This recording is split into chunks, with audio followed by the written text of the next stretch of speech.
În prima zi de cursuri, studenții au aflat cum se iau deciziile în cazul unui atac cibernetic. Întâi, fiecare student a fost ales ca reprezentant al unei țări NATO, apoi scenariul era simplu: hackeri din Rusia atacau Polonia. In fact, validate the claim that this is indeed an attack coming from Russia, whether or not the authority was given by the Russian government itself, and whether or not the attack has stopped, whether or not the critical infrastructure has been completely penetrated.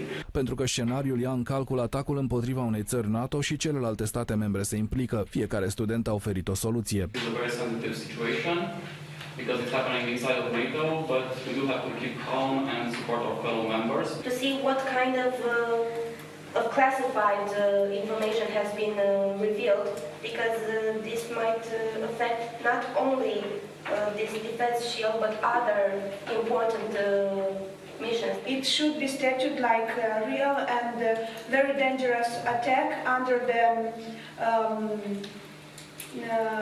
the security, the cyber security of the government of Poland and of NATO as a whole.